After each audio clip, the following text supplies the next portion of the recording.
Hello, everyone, and thank you for dropping into this edition of Walking the Ropes. I'm Caleb. And I'm Blake. We have an awesome show for you today. We'll be covering the news of the last few days as well as last night's Raw. And then we'll be discussing our favorite and least favorite bits from that show and your Twitter polls that we had you guys vote on. Yes, but before we get going on that, remember if you want to watch, listen, support us in any way, shape, or form, you can check out our link tree. It's got links to everything Walking the Ropes from our Buy Me a Coffee and Redbubble pages to all the podcasting platforms we are available on and so much more. So give those a check as well as follow us on our social medias to stay up to date with everything Walking the Ropes. Yeah. Well, we're starting earlier today. We're gonna start Yeah, going earlier from now on. 11 o'clock Eastern Standard Time. Just just to not take up a whole afternoon for the time being. especially with our shows potentially going a bit long on, say, Thursdays and stuff like that. This start time is a lot nicer for us and probably for the viewers. So Exactly. It doesn't take up a whole day.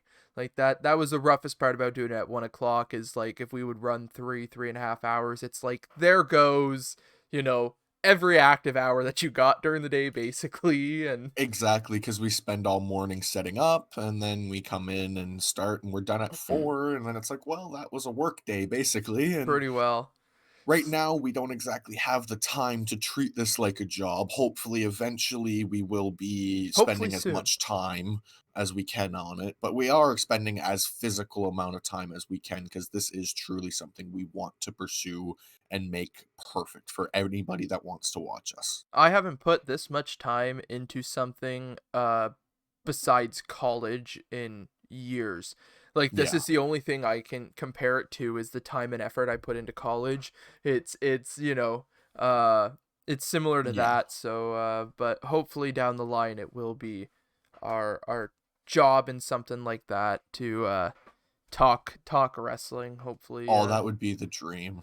Hopefully people enjoy us enough as we And go we hopefully here. we don't annoy them at all either, like Yeah, that's very fair.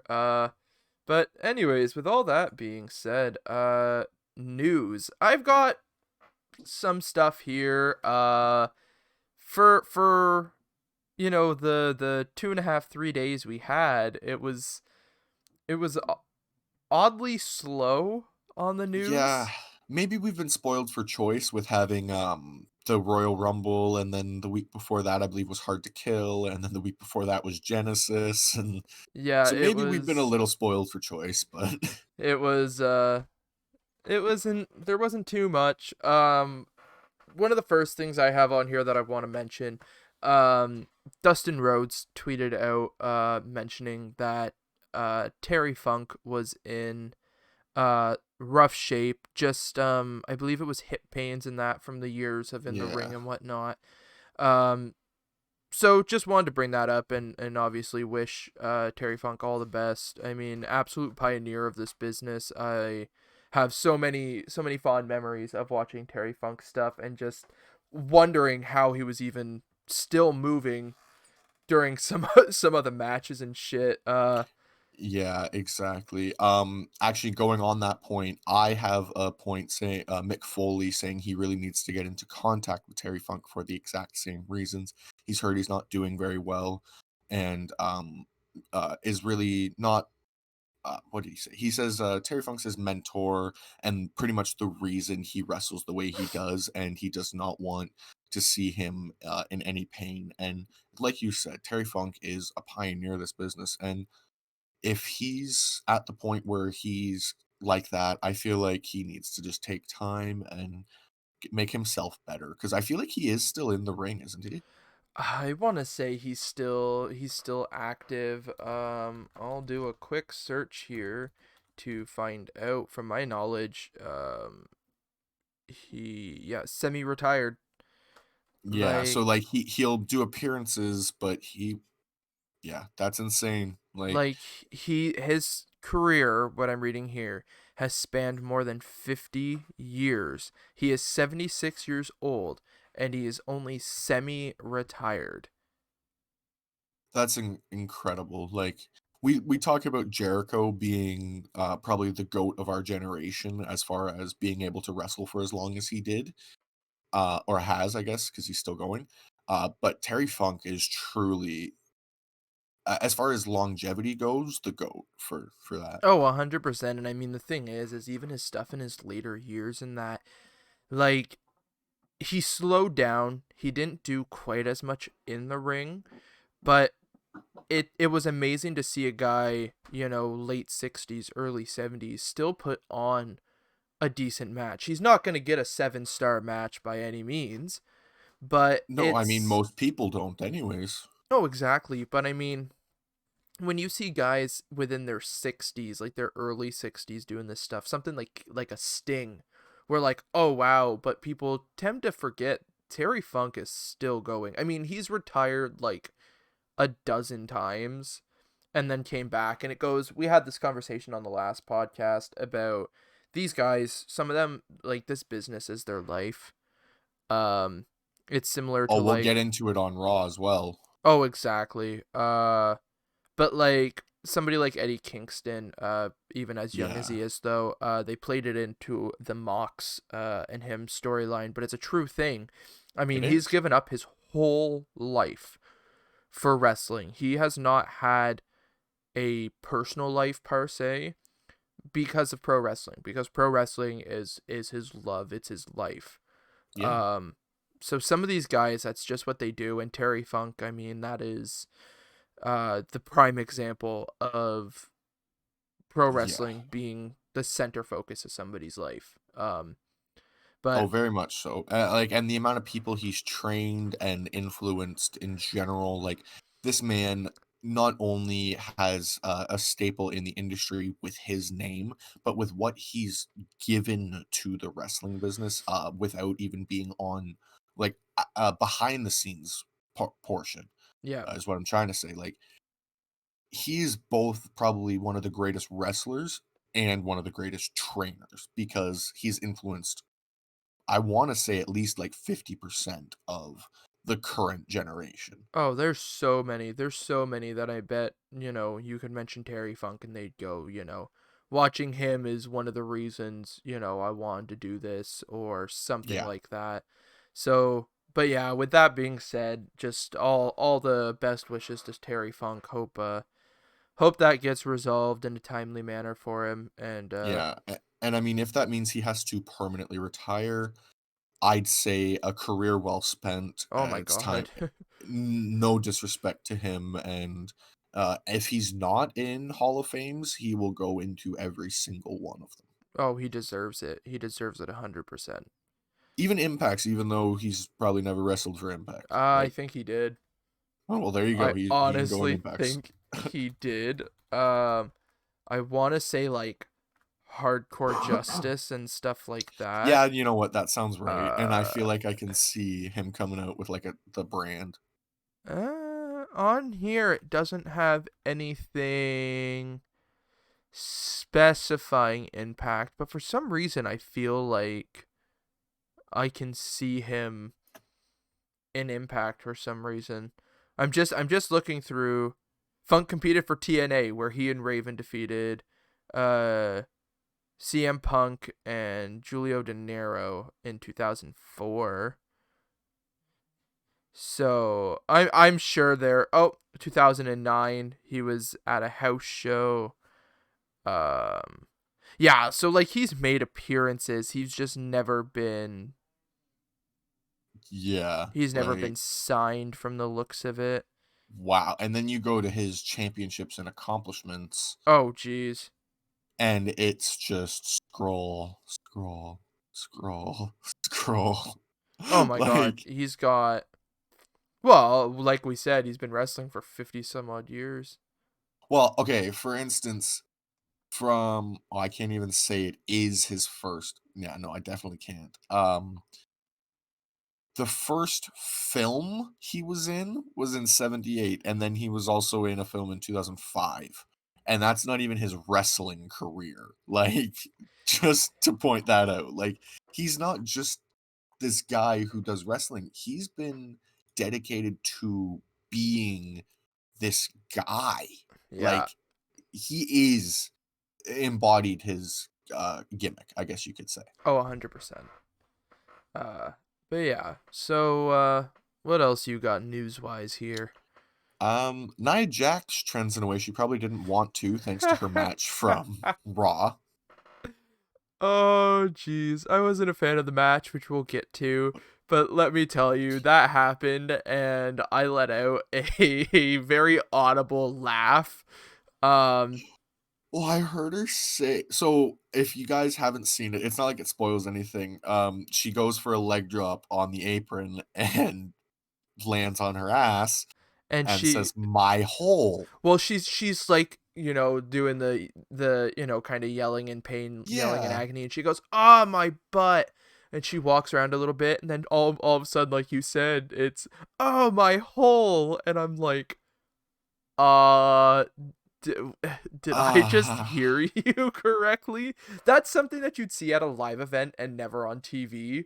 Like, right, so it was kind of, I think it was interesting because a lot of people have never been to live events, and I'm not talking right. TV tapings. I'm talking live event shows, house shows, if you They call would. them like Heat Wave Tour and stuff like that for Yeah. WWE. Um, and stuff is totally different. The wrestlers are, they interact so much more with the audience. The matches, as much as some of them are still so serious, some of them have more fun. Like, you can look up moments with like referees, like when the referees fight back on house shows, and it's fun. So like a moment like that, like, uh, be having been to as many WWE house shows as I have, like that's a Yeah. moment that you'd see on a house show.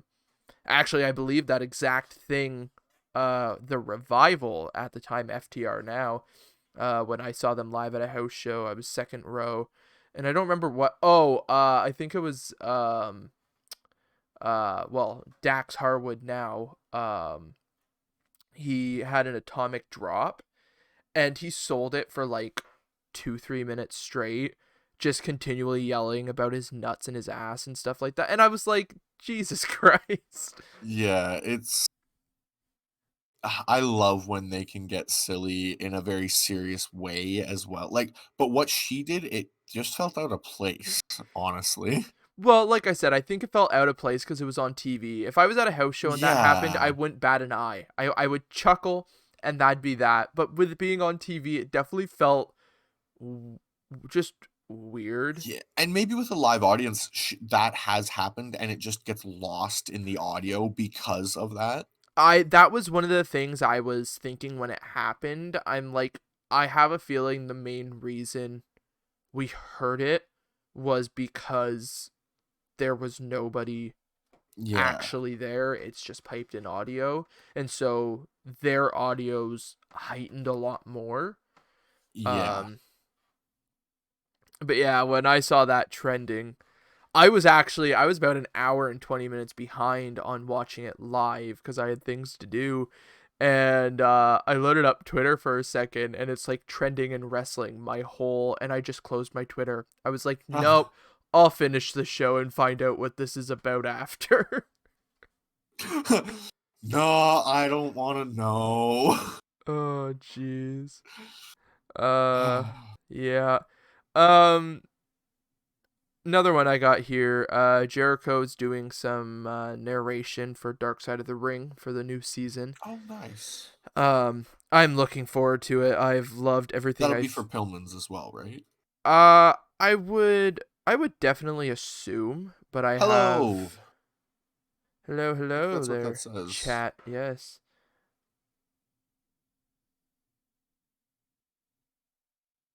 What? Sure. Sure, why not? I have no clue, but sure, we'll go with that.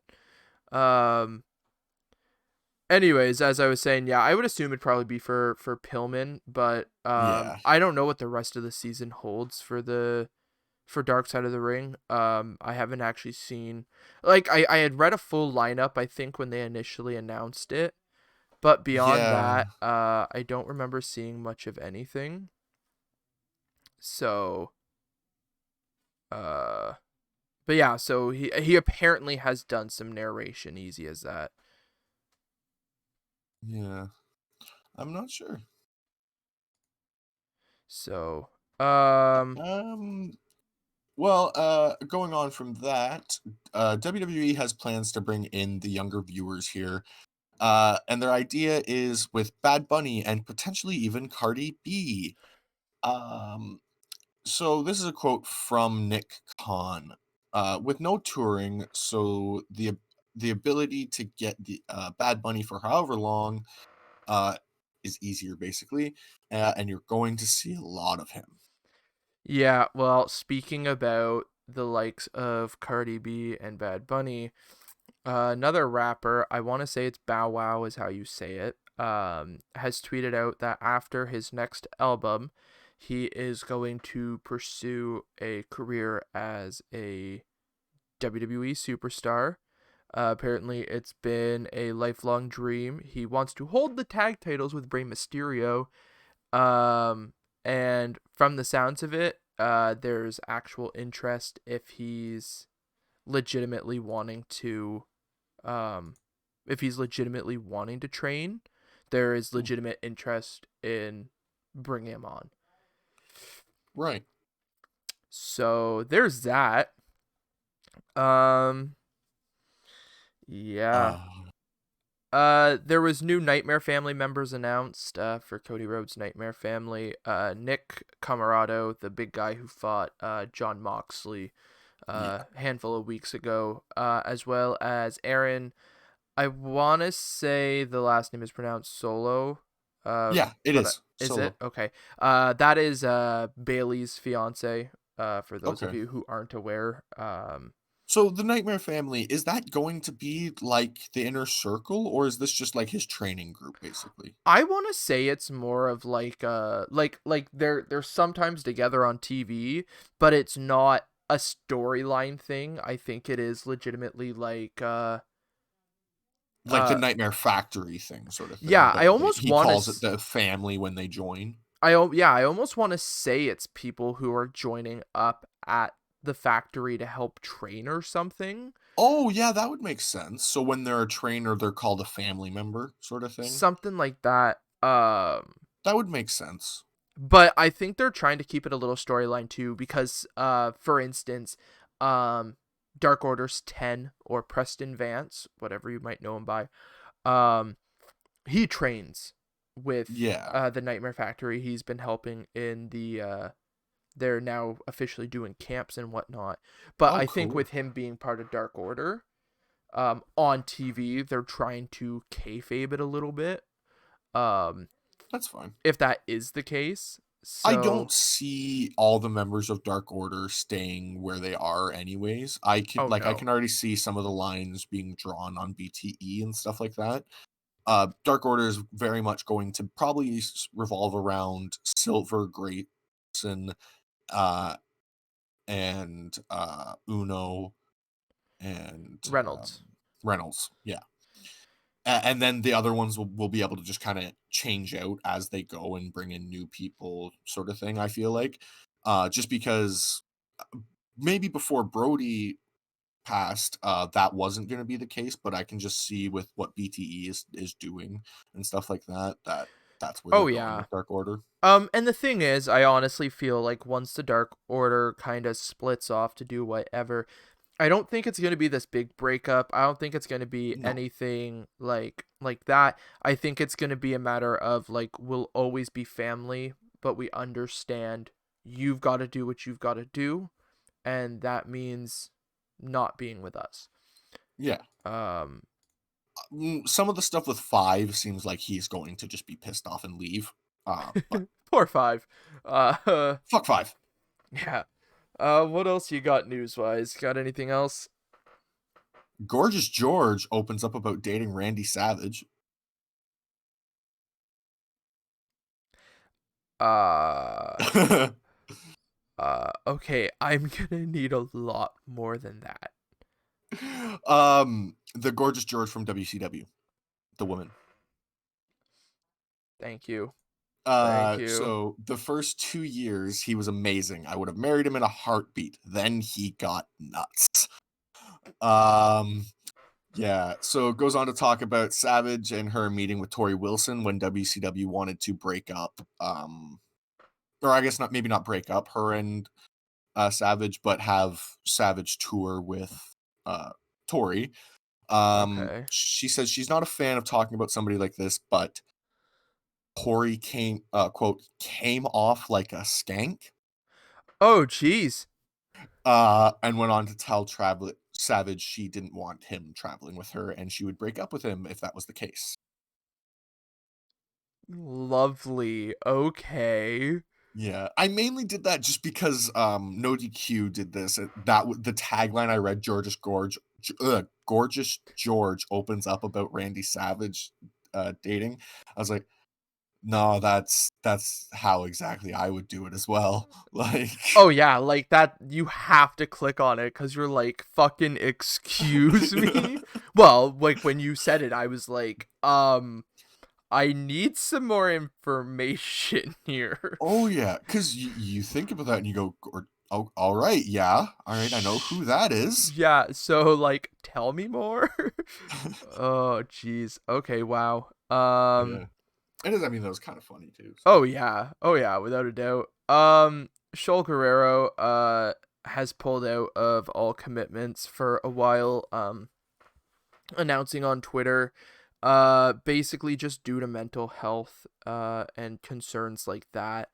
Um which I mean by all means not something to be even mildly ashamed of, especially with the time we're living in now, and understanding this stuff better than ever 100%. before. So wishing her all the best and whatnot going forward. Now you said Guerrero, is that relation to Eddie and Chavo and Vicky? I want to say it might even be Eddie's daughter. Oh, he had a daughter? But let me double check. Yeah, yeah, I didn't know that he is had, the daughter of Vicky and Eddie. Yep. wow, I didn't know that they had children. Yeah. Oh yeah. Well, that's amazing. The Guerrero name has potential to move on in the wrestling world, and that is amazing. Um, but yeah, she if she needs to take time and um think about what she needs to do and just for herself, that's absolutely okay. We don't want her overstressing herself, potentially having issues similar to her Oh, father with exactly. heart and no, she needs to take time for herself, absolutely. Yeah, she, for those of you who aren't fully aware, when All Elite Wrestling did their women's tag team cup tournament, she was the ring announcer there. She's Oh, very also cool. been on Lucha Underground, I believe only serving as the ring announcer during one of the finales or something. As well as she had been signed to WWE for a while. Um Right. and I believe she does wrestle as well. Let Well, I let me mean, state that. Um, as well as she's married to Aiden English. oh wow. Yeah, her and Aiden English are married. They've been married for since around Has he 2015, got released, 2016. didn't he? I think so. I'm not 100% sure. Aiden English, professional It's a name I haven't wrestler. heard in a while. Best known for his time in WWE where he performed. Yeah, was released in 2020. Yeah, during the blackout day or whatever. Yeah. Whatever Um, they call it, that was a bad day for WWE because that was not a good thing to do to people. yeah. You got more? Nope, that is all my news for the day. I got two more here. This is an interesting note. This week, I don't know what day exactly, but sometime this week, it will be 1 year since Samoa Joe last wrestled. Oh, Yeah. he is coming back, right? I sure as hell hope so, but it's hard to say. Well, some of the announcers have even started to talk like when like they're talking to Joe, they'll be like, "Oh, you've been in this match, haven't you?" So I'm almost wondering if they're starting to hint at Joe coming back.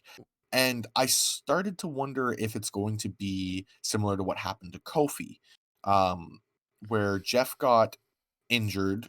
Um, he's been playing this injury with his knee the recent weeks. And I feel like Joe might replace uh, Jeff in the.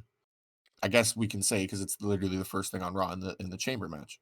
Yeah, I don't think I'd fully hate that. I mean, I'd love to see Hardy in another chamber match. Yeah, for sure. But I wouldn't have issue, especially Like, considering who we're talking about, Samoa Joe. Like, when I saw that, it really upset me because I'm like, I am a big fan of Samoa Joe. Like, yeah, I love his work. And the thing is, I don't think it's a matter of, I hope it's not a matter of creative has nothing for him or stuff like that, because they're not trying hard enough if that's the case.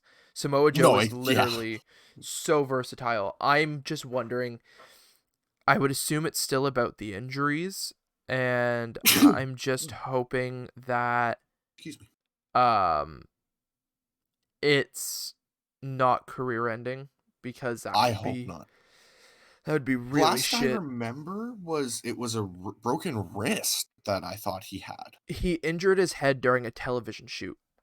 Oh, We okay. talked about this a few podcasts ago. Yeah, Oh, he yeah, uh I vaguely he was remember that. supposed to be put through a table or a wall or something, and something went wrong, and he got concussed.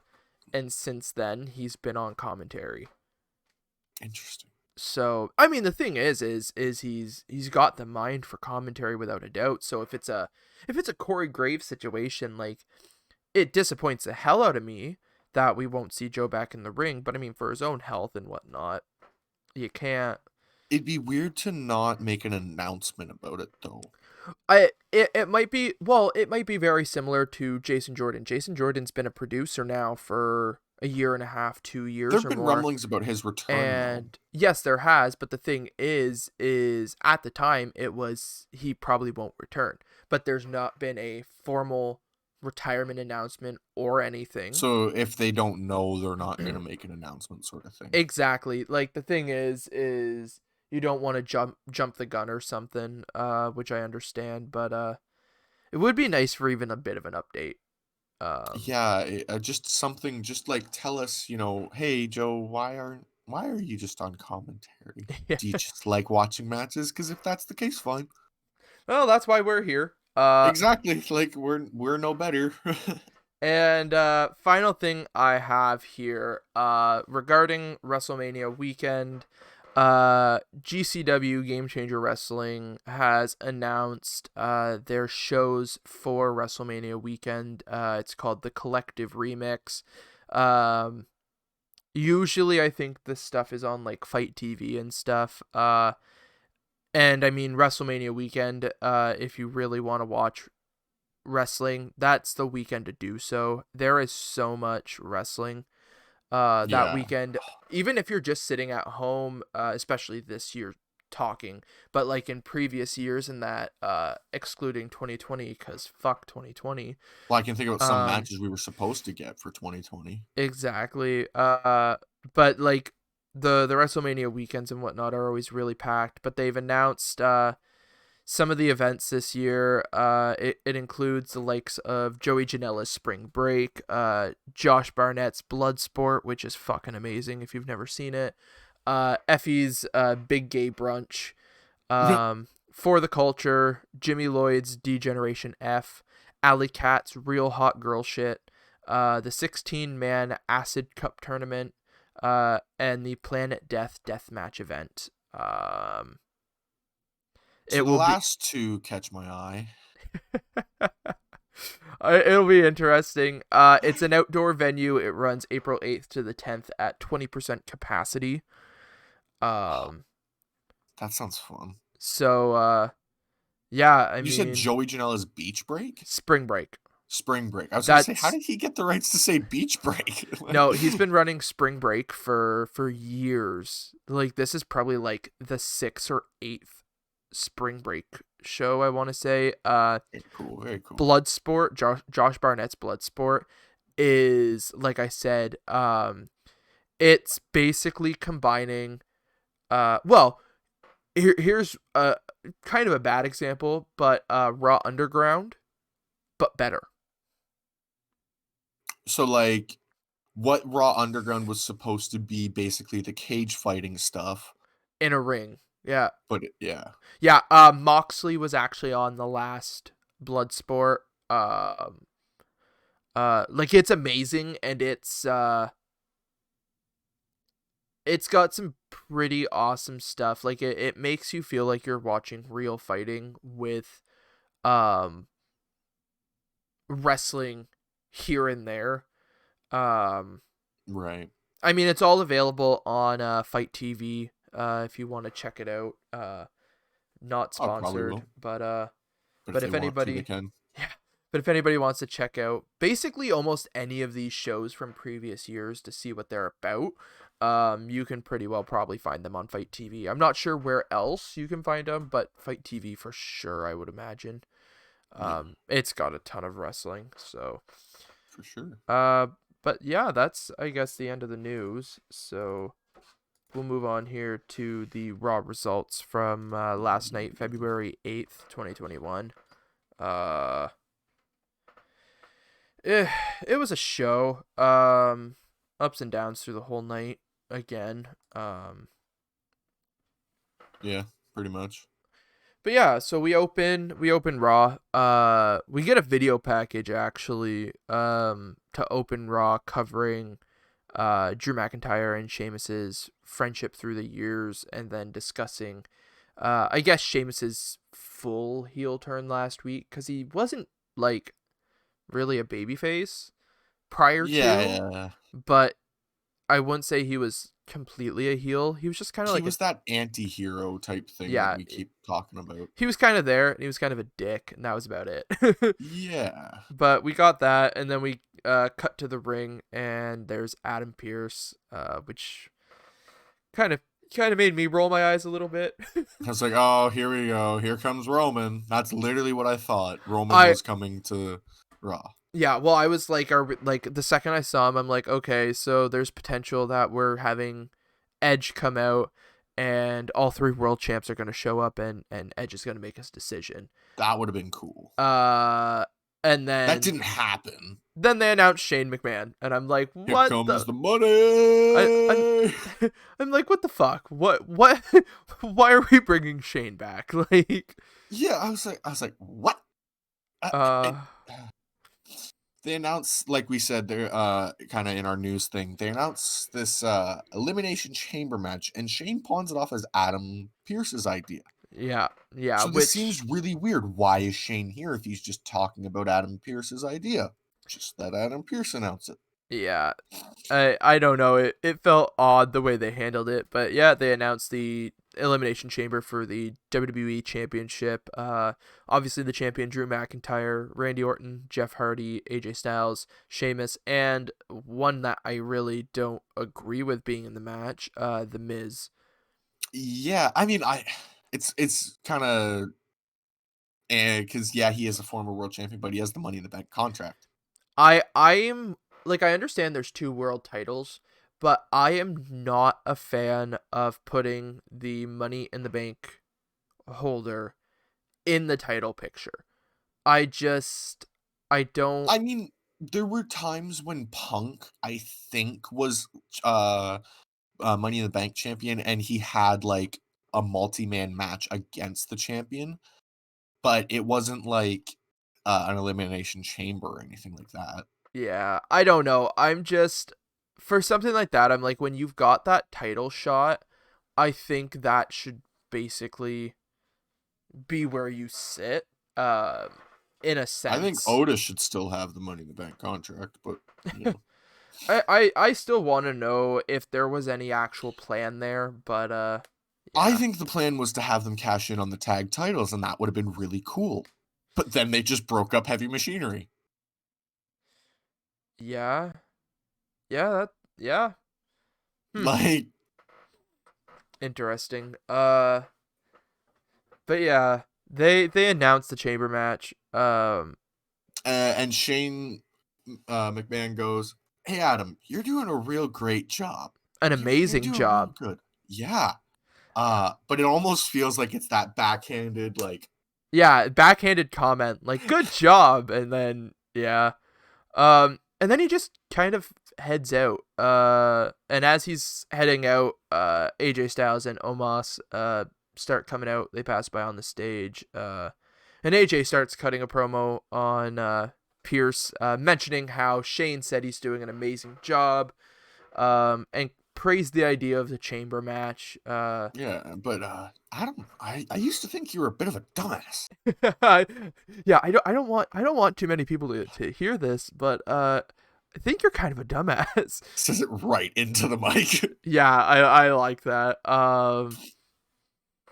And It then was really good.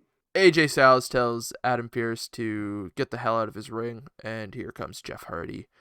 Um, But then before we get that match, I'm uh I hate this. I hate this I so do much. too. We went to commercial, and when we come back, Shane is heading to his limo to leave the Thunderdome, I don't even and think it was a limo. I think it was an SUV. was it? I thought it Yeah, was a limo. I don't know. I wasn't really paying attention. could have Uh, been a stretched SUV limo, but I was just more annoyed than anything. yeah, exactly. But Drew McIntyre stops him and basically was like, "Yo, where was my heads up about the chamber match and like what happened to like just me and Sheamus?" Yeah, Um, exactly. and yeah, I don't know. I just Shane just goes, "Well, you wanted to be a fighting champion. Here's how you do it." I'm like, yeah, but that he had a challenger lined up already. yeah, yeah, Like, like what a mess. And then we finally get to the match after hey, Shane drives WWE away. TNA called it. Wants its main event back.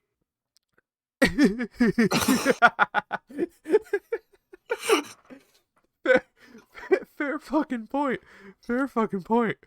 Um, but we get AJ Styles and Jeff Hardy. I like how that was a delayed reaction from you for a little bit too. I had to think of it for a minute, and then I was like, oh yeah, right. Sorry.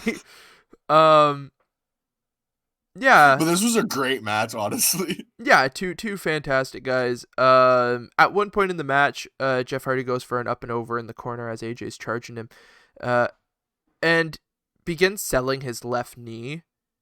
Yeah, which apparently that's been like a thing that's been going on recently. He has been playing that knee. Which I guess I wasn't fully aware of that because they have mentioned that it's Me either.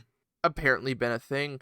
And I was like, it has, because I believe Yeah. wasn't it his right leg that he broke in the dirt Yeah, biking so they're thing? not feigning it's the broken leg. It's a thing that I think AJ started. Was it Like, okay? Because I was yeah. just really confused when he went for the up and over and then started selling it. I was like, what's going on Yeah, here? there was something when AJ and Jeff in the summer were feuding at one point, I think over the IC title. Okay. Because I feel like that was a thing that happened at one point. Because I know Jeff had that belt at one point, and I feel like he fought AJ. Yeah, But because they had the ladder match and everything with yeah, the s- handcuff in the ear and that. Ugh. right. So at some point during that, I think AJ targeted that knee. Okay. And so they're playing off that the knee's still bothering Jeff, I guess, which is fair, I guess. Sure. I mean, lingering nagging injuries. I I mean, they're older guys, right? So, hell, I can vouch for something that happened, even 2-3 years back, and you go to do something and it hurts, and you're like, well, shit. Okay. oh, my knee gives out every once in a while, and it was the one that in hockey I used to have to tape up because I hurt it. Yeah, I fucked up my ankle a few years ago, and every now and then it just it totally fucks up your day. But It really does. yeah, but the match goes really well, and we end up having Styles put Hardy in the calf crusher, and Yeah, it's a really brutal looking submission, honestly. Like, it's rough to take. I've talked about it before as somebody who's been put in yeah. it. It is rough. Like if Oh, you're yeah. locked in it properly and they're just wrenching on it, like it's like okay, holy shit. It's like, I can't. Well, And it's Jeff similar was to locked in like it twice. yes, yeah. Um, So that's. it's very similar to like how like a Kimura lock really fucks you up. But Well, it's like sleepers as well. Depending on the person, the second you put a sleeper on, they can go out. Oh yeah, Like, they can be out in, half a second for Christ's sake sometimes. yeah. But yeah, AJ Styles picks up the win there. WWE's been really heavy with submission finishes lately. It Yeah, was really rare in 2020, and this has now become a common finish in 2021. yeah. Well, we talked about it with Cesaro and Brian on Saturday about how it felt weird because we feel like we haven't seen it a whole lot, and now it's like with something like this, I'm like, okay, maybe we are seeing it more often, and I just wasn't privy to it, I Yeah, I guess. mean, I do recall submissions in recent matches, but seeing Brian tap out was just jarring. Oh, without a doubt. But it was still a decent match. Oh yeah. Jeff Hardy versus AJ. Like I said, if you've never seen them in their prime, TNA has Jeez. many, many main events with these two as the headliner. Oh yeah. Oh, I mean, I think Hardy's debut in like '04 for Impact was Yes. against Styles, wasn't it? Yeah, it was the first match. I don't want to say for TNA, but it might have been. I know AJ had the first match for TNA, but either way, it was like this angle where they didn't know who the opponent was, and then all of a sudden, Modest starts playing, and everybody's like, "Well, who's this?" Because at that point, the song was new. Yeah. And then just Jeff in his decked out neon green comes out, and he's like, "Hi." Yeah, that was shortly, I want to say, after the Asylum days. I think that's when that was right on the tail end of them doing the pay-per-view shows because they Yeah, would they do were like still weekly with NWA, I pay-per-views. think. Oh, they were with NWA until like '07. Yeah. So That's what I'm because I can remember it was like TNA NWA logo that mhm. really like red and like I think it was black and yellow for the NWA. uh Yellow and red. I think it was yellow and then red outline. Oh yeah, that sounds Um, about right. But either but way, yeah, anyways, yeah, like you want to see some good stuff, go back and watch some of their early TNA NWA or even TNA Impact in the later years when once Jeff returned in early 2010. Um, yeah. it's worth a watch. But anyways, moving on here. We get a backstage segment with Keith Lee and Riddle setting up for their match later in the night. Riddle has a black eye and looks pretty messed up. And Oh, he this segment proceeds killed me.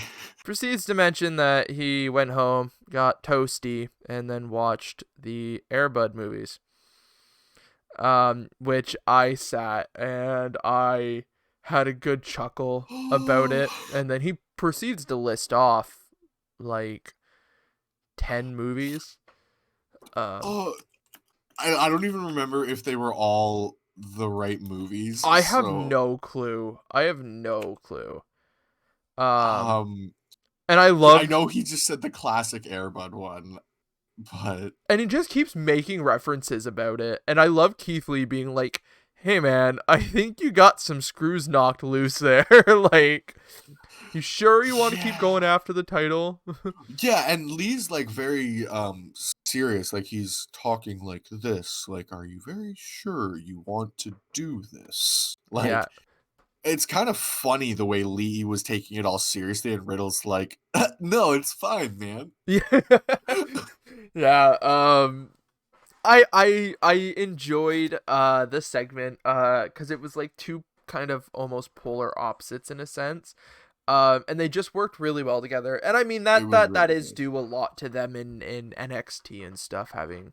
And props to Lee for not corpsing. Oh my god, I would have corpsed so hard. You know he was holding that in like no Well, I tomorrow. feel like that might be why he was standing with his hands together like, I don't even know how to describe it for the people listening, but, like, with his fingertips pressed together, and Yeah. I feel like he was doing that to focus on something other than laughing. Like Yeah, push your fingertips together as hard as you can to just have something else to focus on or something like yeah, that. Yeah. exactly. It was just so funny. But Lee says that he thinks he could beat Bobby Lashley. Um, and yeah, And we Riddle. yep. Oh yeah, and Riddle, thank you. Which we have the match later on in the To show. see if that's the case or not. Exactly. And then we have the New Day come out. Xavier Woods and Kofi Kingston. Kofi's been cleared. And we're told that they're facing retribution, and we go to commercial. I was wondering why And you were saying this happened first, because it did happen first. Then we had Sheamus and Adam Pearce talking. yeah, we set up for a match, and then we have a segment instead. I don't know. And it's basically the exact same thing we just had with Drew and It Shane. was. It Sheamus was. comes in and he's like, what the fuck about the chamber? And I had my one-on-one. Like, what's going on? Like, it was Yeah. the exact same segment. I think they're building to a WWE Championship match on Raw after Chamber. Honestly, with Well, Drew that walking. that would mean Drew would have to walk out as champ, which, I see that as what's going to happen. well, that pisses me off.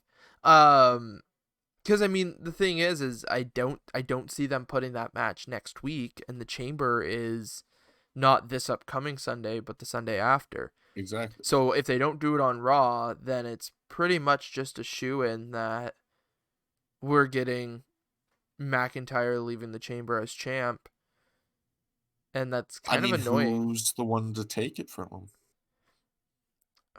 I don't know. Like, the thing is, I would assume he leaves either way, but it's just shitty that they set up like this. Like, I'm not saying they announced the match. I'm just saying, no, but the thing is that's exactly what they've done, though. yeah, Is we're supposed to get this match. Now they're pissed off they're not getting it, and if they don't get it on Raw, we know we're getting it, because if we don't, then the turn was pointless. that's true.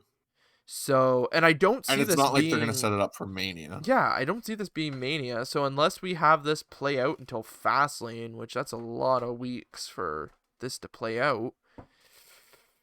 I mean, I could see, unless WWE has like a hidden event that they haven't announced yet.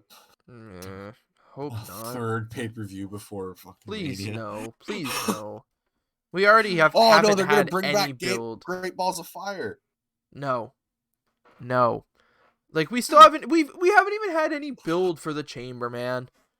No, I know, and it's next week. Like, I don't know. And I hated the way WWE was announcing it. They're like, it's the week after Sunday. I'm like, just say it's 2 weeks away. Yeah. Yeah. But anyways, we get back to the match. Retribution comes out. It's It's a new T-Bar. day. Yes, it is.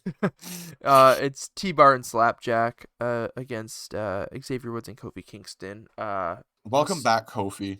Yes, big welcome back. Mustafa Ali and Mace at ringside.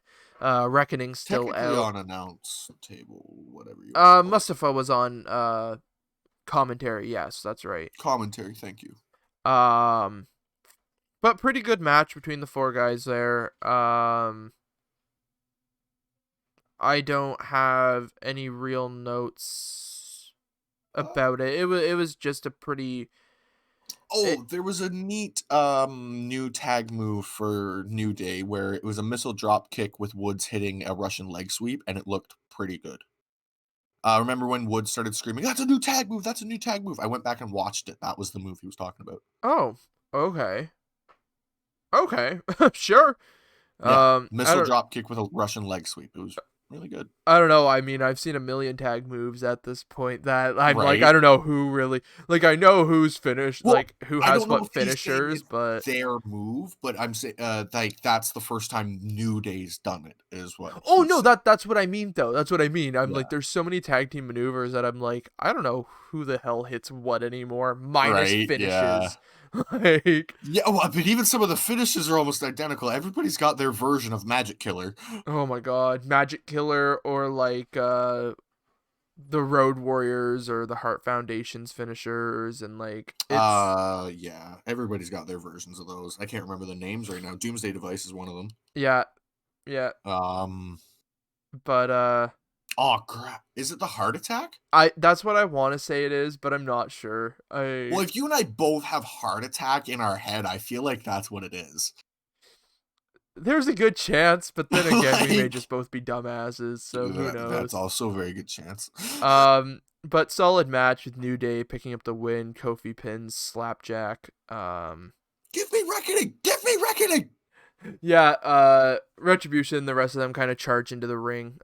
New Day just kind of walks off, and yeah, Woods is yelling that he wants Reckoning, calling them Oh, cowards. and I think that's the first time on WWE TV that they have referenced this match being a potential Yeah, thing, and I minus Raw want it to Talk. be a thing. Yeah, Well, minus yeah, Raw but Raw Talk. Talk isn't canon, really. Like, let's be real. Well, it is. They reference it.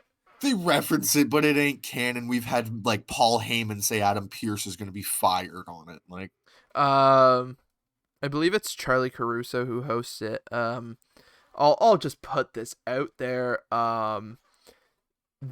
They were talking to Damian Priest. It was just a clip oh, on Twitter, and something was said. She goes, "Yeah, DP, I like that. Like, yeah, that's pretty good." And Truth just starts corpsing, and so does Damian Priest. And Truth is like, "Yeah, Damian Priest, that's pretty good." And she's like, "Yeah, DP." And I'm like, "No, no."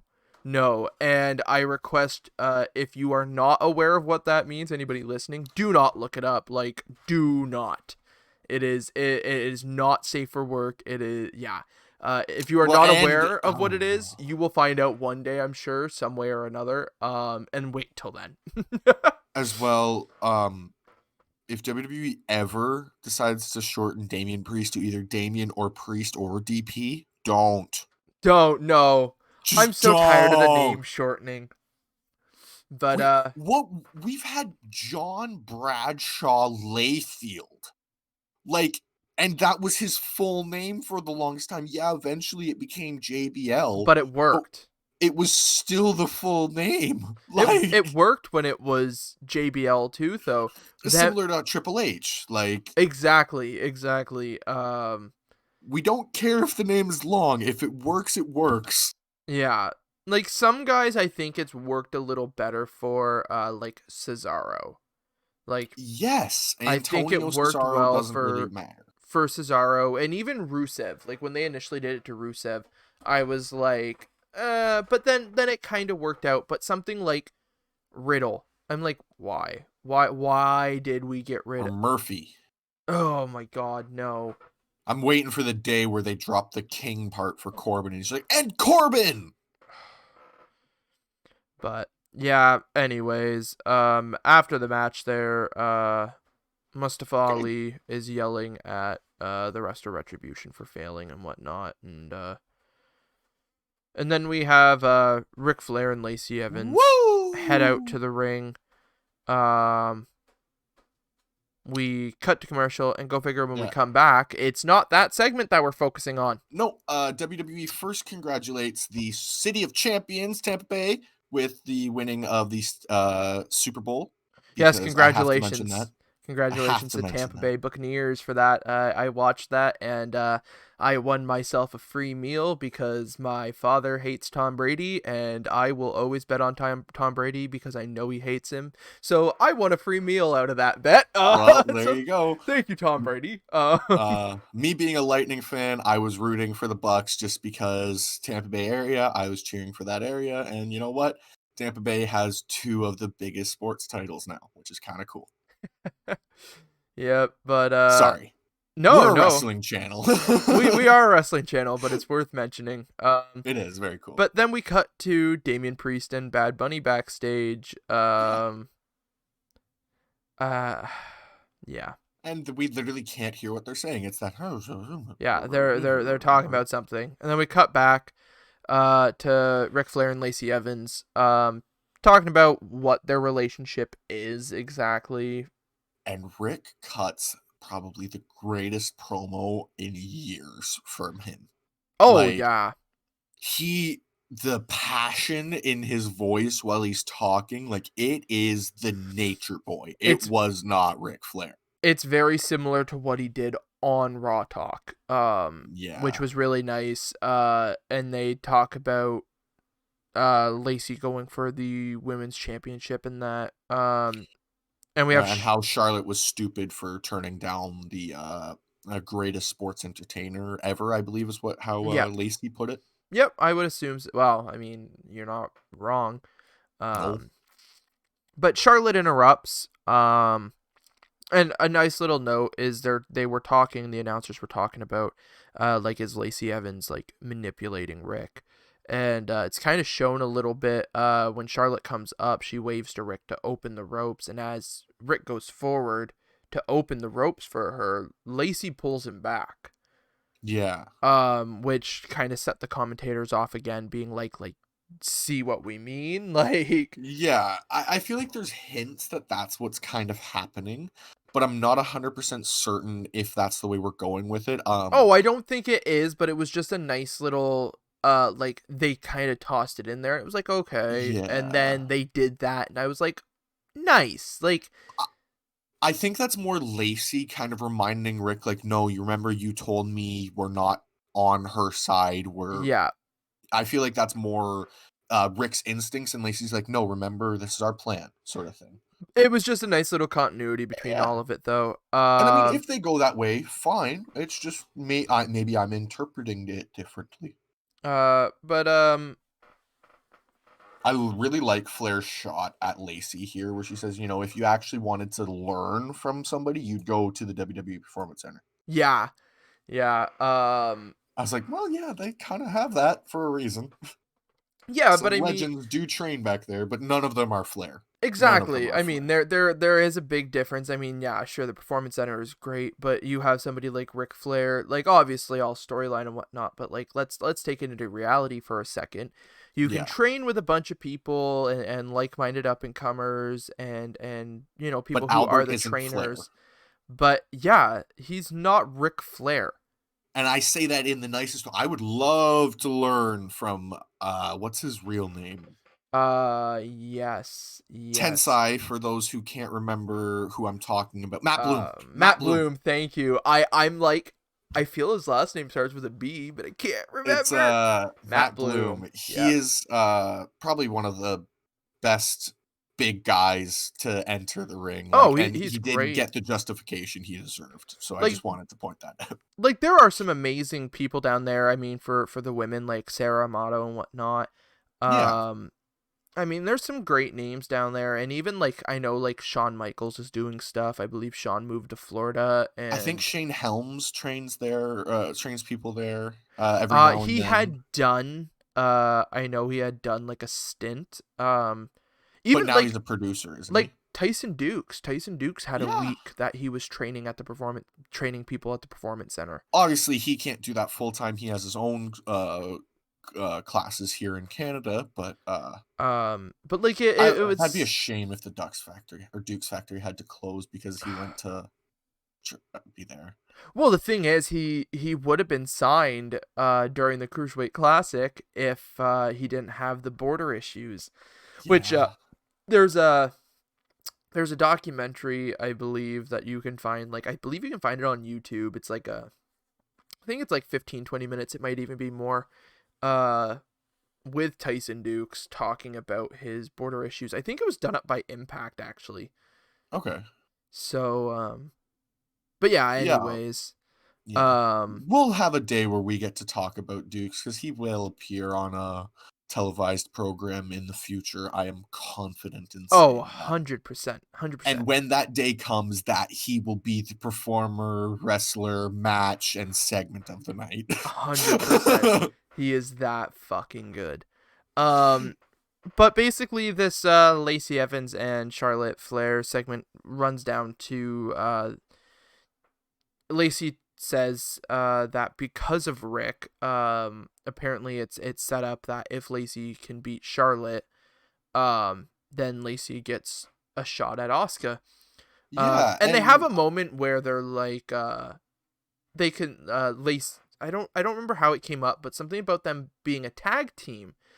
Um um, and like the comments made and Rick's like, "Yes, it's perfect. You guys can be a tag team." and Lacey says something about Oh, Asuka, and okay. So Charlotte says, I never said I didn't want Rick's help. I just said right. to him I wanted to do it on my own. And Lacey's like, well, I get that, but I just wanted to learn from him, and I didn't want to offend you by learning from your father. I just wanted to learn from the greatest. Yeah, like, why do Uh, we have to be enemies? why can't we be friends, right? And Why Flair's like, well, can't that's a we great be idea. friends? Why can't we be Thanks, AEW. friends? That's now like things that just happen all the time again, thanks to What is Love? Oh Baby, don't man. hurt me. Yes. Oh, Anyways, yeah. But yeah, um, basically they were like, why can't we just be a team? You instead of the nasty Oscar. and Charlotte obviously turns that down, but that leads around into this match. Oh, but the one thing Flair calls Lacey is Charlotte 2.0, and that Yeah. gets just the look from Lacey. I don't think she knew that was coming because she just goes, like, she Yeah. just her face drops and she's just like, "What the fuck did you just say to me?" Like, Jeez. But yeah, so they tell Charlotte about the stipulation. Charlotte challenges her right then and there. yeah, she's like, "Right here, right now. Really, let's go, let's go." Yeah, and Rick is kind of like, "No, let's not do this." And It was all a Lacey ploy. comes around and attacks Charlotte, runs her into the stairs on the outside. Um Yeah. and we cut Then away, we cut to commercial. commercial, and then when we come back, go figure, we're not on the match. No, because why would Um we be? we have Angel Garza, The Miz, and John Morrison backstage. Because apparently Apparently, that's a team now. yeah, apparently so. Um, And then we get this match. yeah, and then we're Moving back to the on. match. Match is going pretty decently, and Yeah. something I like before we cut to one of the commercials in the match. Um, Charlotte Flair's going to hit a diving crossbody to the Yep. outside. And Rick, I didn't pay attention to see if Lacey um pulled Rick in front or if Rick moved himself in front. I know the commentator said Rick put himself between them. So Um, from what I saw, Lacey and Flair were Rick were stand. It's kind of hard to just say Flair. Um, Lacey and Rick were standing side by side, and Charlotte goes for the move, and Rick kind of steps in front of her, but then Lacey does like she puts her hands on his shoulder and puts him one step kind of further. It looked like in front of her, just kind of uh, like maybe like almost as if Rick didn't quite get into the right spot, basically. yeah, So I was like, I don't know what happened there or not, but basically it was just so that way Charlotte she lands on the apron, which basically means as she was coming over, she had enough time to put her feet back under her, which was kind of cool, like how much time or how much ring awareness she has. yeah, yeah. Just a It neat little thing. it was nice. But the match, like I was pleasantly surprised with the whole thing. Yeah, And and then Charlotte looks at Rick and says, you're trying to disgrace me or something along those lines, and says, watch this, and then just starts beating on Lacey in the corner and then pushes the ref out of the way, which and gets her DQ'd. which Um, yeah later on confirms that Lacey has the title match at Elimination Chamber, yeah. Um, and which the doesn't make much sense, but whatever. what do you mean? She beat her, yes, but for now she's the number one contender via disqualification. Yep. I don't know. I mean, that to me means she's gonna get her ass kicked by Oscar.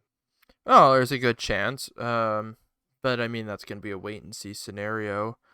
Yeah, Uh, but the beatdown continues for a little bit. We have Charlotte and Rick kind of coming a little face to face in the ring, and then Charlotte walks yeah. off. Um, And then we get almost the same promo for Seth Rollins that we got for SmackDown. yeah, By the way, we get it twice yeah, again. yep, yeah. But And then we finally have Edge come out to talk about WrestleMania and that. Yeah. The announcers really hyped this up as he was gonna have something big to say. He basically comes out and talks about the chambers happening, and so Yeah. like he's not in a rush. He knows who the champs are for the other two brands for the time being, but things change. Um and then Miz, John Morrison, and Angel Garza come out. Miz starts talking about Oh, being and Money in the Garza. Bank. Garza's with them.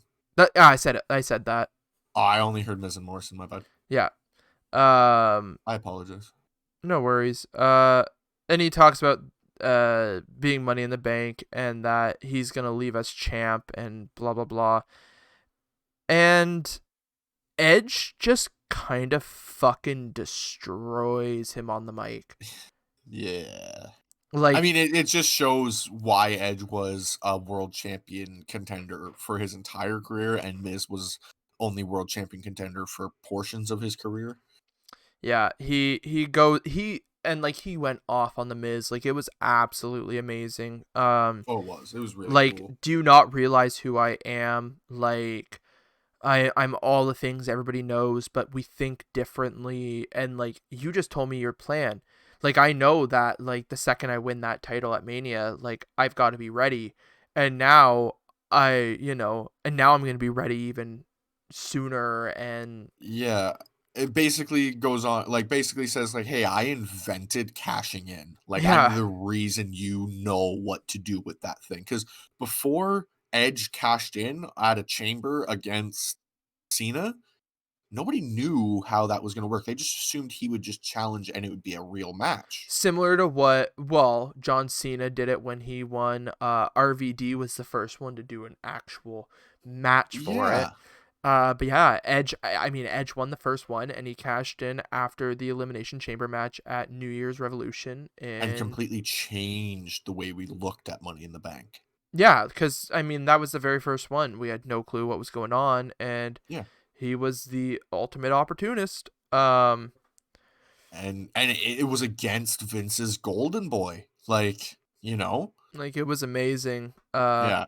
But basically, Miz just kind of sits there. I don't even know how, like a deer in the headlights, like, Yeah, like, oh, uh, okay, shit, cool. Um, says, oh, and then Edge goes on and says, "You want to be champion. I need to be champion." yeah. Uh, but it was just an amazing, amazing promo. And we lead around to Angel Garza against Damian Priest with Bad Bunny. Bad Bunny comes out and gets a ton of pyro. And he gets like a 3-minute entrance without Priest. Like, Yeah, I don't know. I hope it's leading to something. I mean,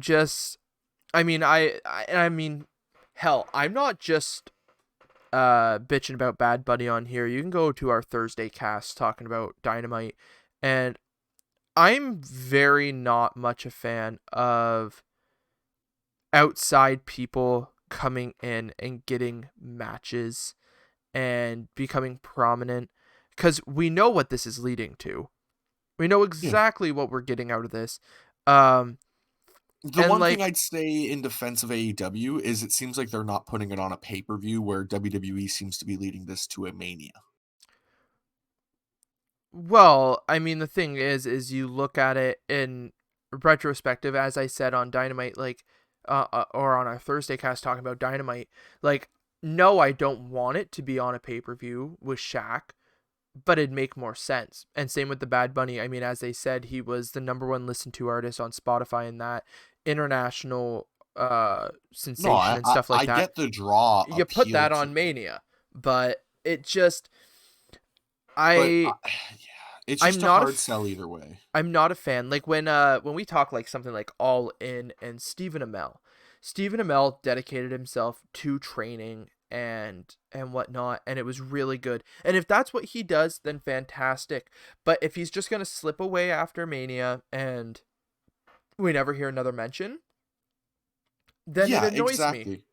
It No, annoys me and when we've got all this talent that could be used, but we bring in some name, which business wise, I get it. I understand. I'm not an idiot that it's business, but Yeah. it just it's annoying when you have somebody taking a spot that, in reality, we don't know if they deserve a spot. It's like Shaq. I'm like, we've never seen Shaq in a professional wrestling match. Yeah. And So, no, I am skeptical about the whole Shaq thing, but I have a little more, I guess, faith towards that Dynamite's going to do it right, and that it's not gonna seem like I don't think Shaq is going to be the shining star of this match, and I feel like they're going to have Bad Bunny be try to come out like the shining star when it really should be Priest coming out like the star in this match, you know? And I feel like AEW on the offhand is really going to turn it and show Jade Cargill's abilities and Red Velvet's, and as much as people won't like it, showing Cody's abilities to work with somebody who can't really go in the ring very well because Shaq is slow. They showed that, or they show that on basketball all the time with his replays from the past. He wasn't a fast basketball player. He's not going to be fast in the ring. yeah, exactly. So, well, yes, I see where you're coming from. There, there seems to be less consistency with doing bad in AEW, and so I'm a little more okay with them going sort of the same route as WWE, as long as they do it right. If they do it wrong, I will criticize it to the end of the nines. I don't want to see Shaq come out like he carried that match, but I do absolutely need to see where you're coming from. Yeah, well, that's just it. I'm not going to sit here and say, based on their track record that they can do it right because we've never had something like No, this. exactly. That's just We it. have nothing to compare off of. If you're Exactly. comparing it to what we've seen No, pro wrestlers. We've not exactly. seen a Shaq like person I'm just going in this off of spot. my faith with AEW, you know? Yeah. Like, I'm not saying they will do right, I'm just saying as far as who I would assume would do right out of these 2 storylines, because they are running almost identical storylines, I would say AEW has a better chance at doing a bit better, but I could be very wrong, and they both could come out shit, and probably will, honestly. I'd just rather people who deserve the spot get the spot at the end of the day. Absolutely, but, Um, on the standpoint of business, I do see where it is coming from as well, so yeah. Well, yeah, I it's mean, just a yeah, it's a you double-edged sword. well, it really is. I mean, like you said, on a business standpoint, but then you look at it and you go, well, as I said, you're bringing in established people from other areas trying to get eyes on the product, and then they piss off at never to be seen again when we could have used this time, this build up, everything to make a new Yeah. star. No, exactly, and that's why Like, I'm saying, like, I hope the goal is that Priest comes out great at the end of this whole Bad Bunny angle, and he becomes the star he should be, and Jade becomes the star she should be out of the whole Shaq. Like, that's what I think is should be. Those are the focuses for these 2 matches, I think. the thing is, if the payoff is the person staying around gets over, I'm not as mad with it, but I just Yeah, if the celebrity gets the payoff just because 'cause they're celebrity, it's annoying for sure. yeah, Absolutely. like both situations are a wait and see thing because Exactly. there's no benefit to having Bad Bunny pick up a win and there's no benefit to having Shaq pick up a win. There's tons of No. benefit to all the other people involved, Yeah. but there's And I no mean, benefit to Shaq those guys. getting the win on Jade's team is fine as long as Jade carries the match. I swear to God, if Shaq pins Cody, I am going to have a million bad things to say. Oh, that's Just fine. saying. I'll be annoyed, as well, unless Shaq does it in a heel way where Jade takes out Cody and then he tags her and then pins Cody, because then at least there's a storyline to have a potential thing with an intergender match between Jade and Cody. Well, all I know is if Shaq picks up a clean win over Cody, I'm going to be pissed because that's No, for sure. bullshit. That's No, for sure. 100% Absolutely. bullshit. But back to the show on hand. Oh yeah, we're talking about Raw. Angel Garza and against Damian Priest, as we were talking. At one point in the match, Priest gets tossed to the outside, and Miz and Morrison go after Eminem. him. Uh, and then Bad Bunny grabs a hold of the Money in the Bank and taunts Miz and Morrison, slides it in the Bangs it ring. on the steps and stuff to just get them to stop beating on Priest, which is kind of actually really neat. Again, if this is what Bad Bunny's going to keep doing, great. Like, it's clever, yeah. Um, but he takes the Money in the Bank briefcase, slides it in the ring, and Morrison goes after it, grabs a hold of it, and the ref turns and sees him with it, which is Yeah, really clever. And it Miz was. It was Morrison really good. get kicked out from ringside, which really didn't make a difference because 30 seconds later, Damian Priest hits the Reckoning and picks up the win. Which So, we might have talked about this on the podcast. The Reckoning is just Crossroads. yep, it is. I don't know how I haven't realized that, but I feel like we talked about that. But at the same time, when I saw it, I was like, that was just Crossroads. Yep. But And I kind yeah, of enjoy, I mean, obviously on the selling point, it depends on who's selling it, but I enjoy the sell on the Crossroads more than this. This one just kind of hits flat from the feel of it, where yeah. a lot of the guys spike for Cody in that. But I mean, once again, that's a selling thing. That's probably not a matter of who's hitting it and whatnot. Yeah, exactly. The move is a beautiful move, and it's definitely a finisher. Like, But like we said, Damian Priest picks up the win. And then we have a backstage interview with Drew McIntyre. He's asked about the chamber match, and even though he went and bitched to Shane about it, he then proceeds to go, "It's expected. It's Mania season." So you're telling us that it's expected that this happens and whatnot because of the season it is, but yet you went and complained about it. Like, I think maybe he was hoping that Shane would change it, but then he's like, no, I guess it is Mania season. I guess I'll have to deal with it. But yeah, it does seem really like, well, then why did you complain in the first place? well, it's just one of those continuity things again. Yeah, yeah, and WWE very much their continuity is, well, we're over here, and then we're over here, and then we're over here, and Yep. then we're over here. Like, Speaking of continuity, we have Riddle come out to set up for the match, and go figure. oh, then we get to talk to Bianca Belair. Why would we go right to the match when we can No, have a backstage interview with Bianca Belair about her decision? And once place your again, bets. Place your bets. Does she talk about the NXT Women's Championship? no, Yeah, no, no, not and even a little bit. annoyed the fuck out of me again. But anyways, finally we get to Riddle and Keith Lee. MVPs on commentary. Um, Fantastic match. MVP's on commentary with Bobby's title. Yeah, I was so confused. I was like, but you're not the champion. But it's the Hurt Business. I mean, if they're gonna fabulous freebird it, fine, but actually let MVP defend it then. Like, Yeah. Jeez. But fantastic match between these two guys. no, it was a really good. We Keith Lee, just the way he'd no sell, and then when Riddle would do something crazy, would actually sell. Like, it just works. so He makes things that on other guys would just annoy the fuck out of people, like a no sell. He makes it look so good. I'm such a fan of him. yeah, and then there's this point where I guess it's called Grizzly Magnum, where he just double slaps Riddle on the Oh, chest, and I'm so just like, good. So good. Uh I felt bad for Riddle because you hear it echo through this empty building, and it's just like, oh, that's just like if you could compare it to what that building has heard, it's the crack of a bat as it's going over the fucking wall. yep. Like, Oh yeah.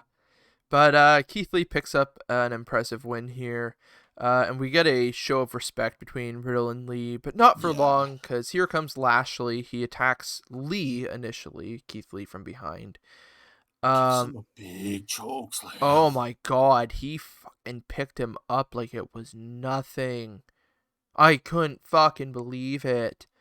I was Um, just in awe. and he just proceeds to take them both out. It really set Bobby up to be this big jerk heel. And then obviously later on in Raw, when similar to the when we got the Oscar match announcement for Elimination Chamber, we got an announcement saying that this is going to be a triple threat match for the US title, which I think is the first time the US title has been defended on a pay-per-view in a 2 or 3 while, pay-per-views. a while. Yeah. Um, but yeah, he just lays him out, lays Lee out with the steps. You know what I just thought of? This match is going to be on the pre-show.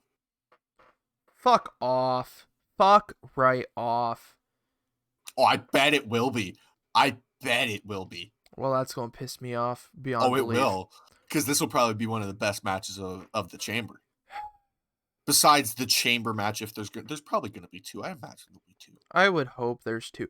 I I don't know, the gimmick pay-per-views I get so annoyed with, because I'm like, I understand it doesn't always work out this way, but if you're gimmicking a pay-per-view, don't give us one or two matches with the gimmick. It's Yeah. like doing at TLC, and we only actually get like two or three matches with a, one of those Don't, overlying don't uh forget tables, ladders, chairs, and stairs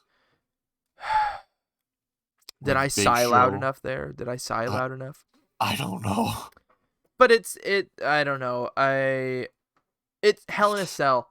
I'm sorry, at Hell in No, a it is. Cell, all the matches should be contested within the Hell in a Cell. Give me a reason why Especially they're not.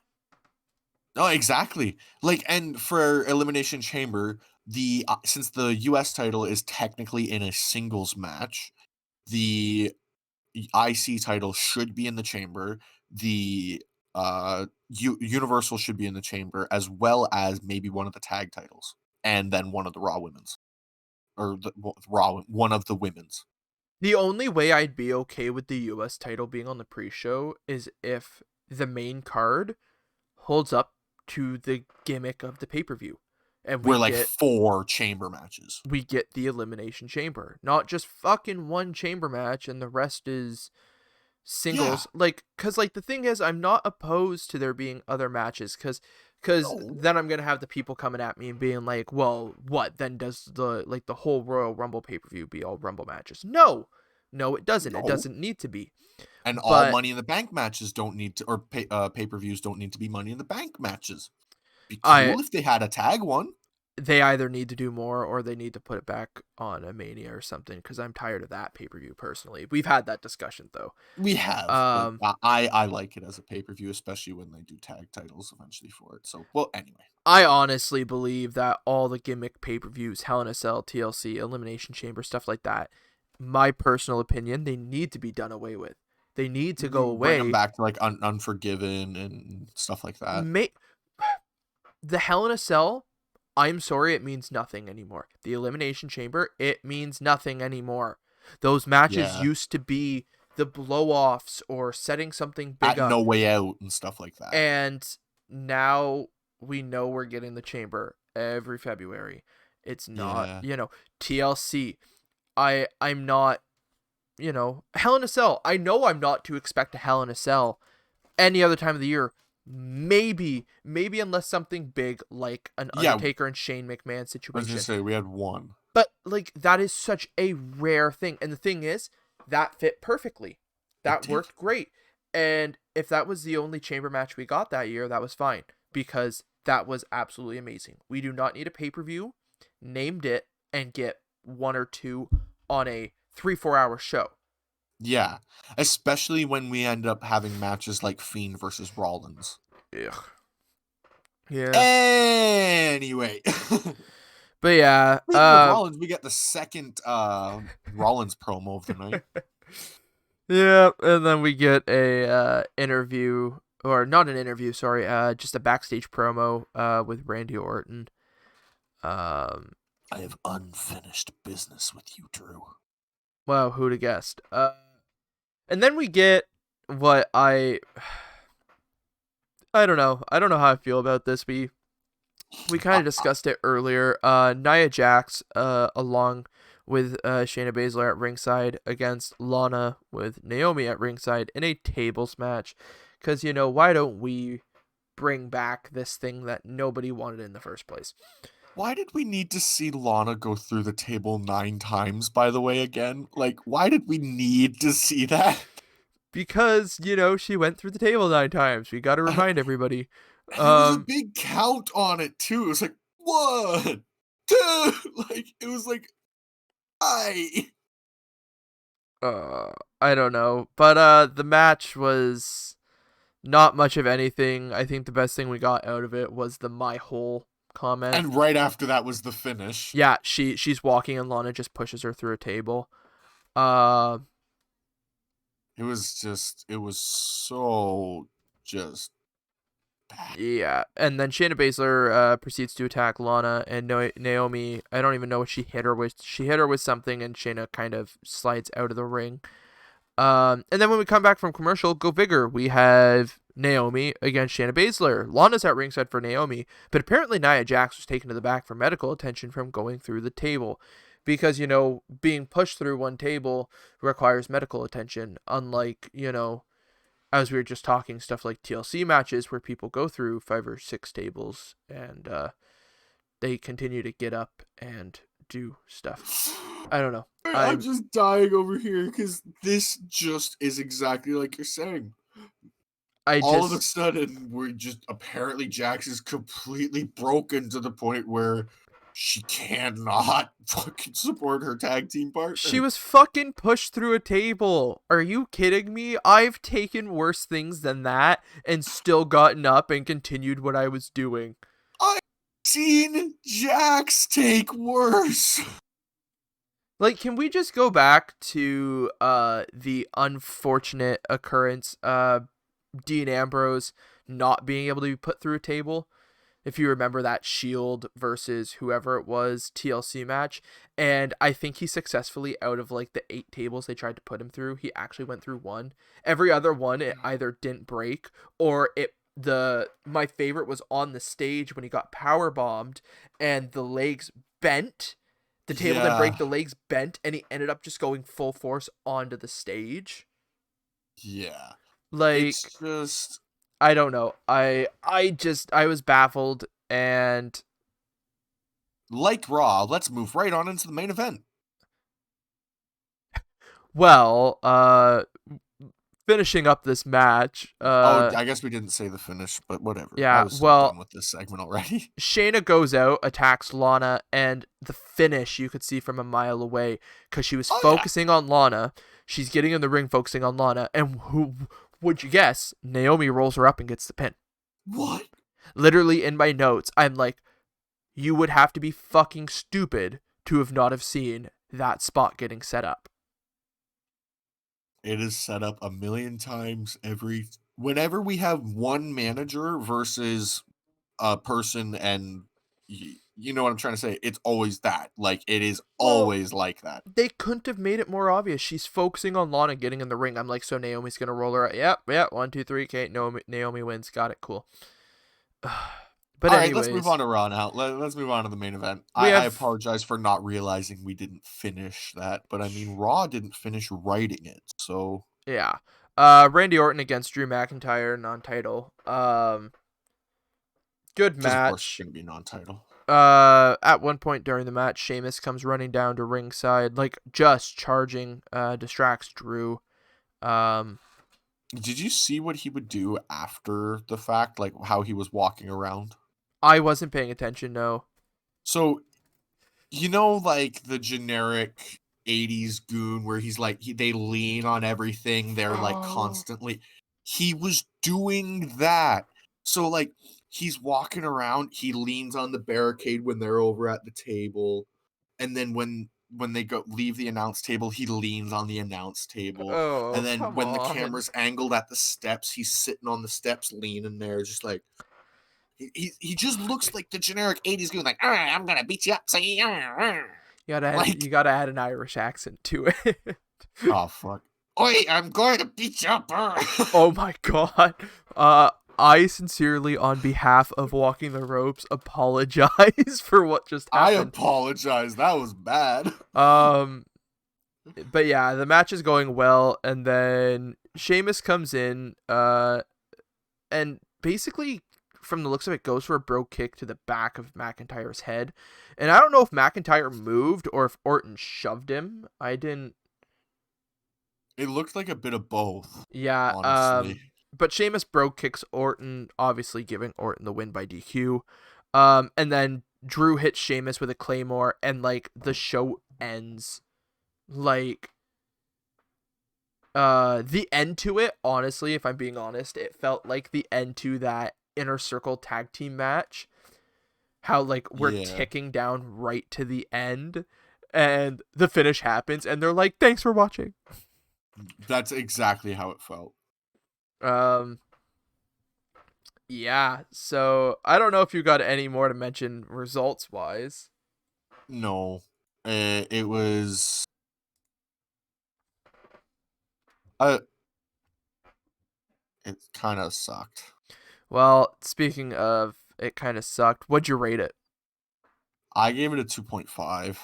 Like, I gave it a passing grade, but like, I didn't want to give it a passing grade. I gave it a 2.5 as well. Yeah, Um, it just so kind of was boring, but it wasn't bad. it wasn't good, but it wasn't the worst Raw this year. Yeah, like it And just kind of felt awkward. speaking of ratings and that, our Twitter poll really gives insight into this week's. Normally, uh, the majority figure it's a great show. This week, our Raw poll, uh, 20% thought it was good. Oof. 40% thought it was shit, and the other 40% sitting on the fence. So I know wow. I stand with that sitting on the fence group. That's where I was, because I mean, like I said, I gave it a pass, but I don't want to give it any more than that. Like I it wasn't a horrible show, but there was a lot left to be desired. Tons. Yeah. What But about do you want to move on to our next segment here well, or just before we move on here, oh yeah. I'd just like to remind everybody, either watching or listening, that if you're enjoying the podcast, make sure to give us a follow. Um, You can watch us live on our Twitch multiple times a week. You can follow us on there to get notified, as well as follow us on our Twitter. We post polls. We post it when we're going live and stuff like that. Um, as well as we mentioned at the top of the show, our link tree has links to absolutely everything. Walking the Ropes. All our podcast links were available on Spotify, Apple Music, Google Podcasts, Stitcher, and so many more podcasting platforms. Um, We can be listened to in any way imaginable, and that is kind of the coolest thing I have ever been able to say. we've mentioned it since we found out. If you have a smart speaker, an Amazon Echo or a Google Home, you can actually ask them to play Walking the Ropes with Blake and Caleb, and you will get the latest episodes. And they are uploaded just shortly after we air live. They are uploaded within the day. All just depending on how fast everything likes to work. um, Yeah, internet and YouTube and Twitch and all that provided.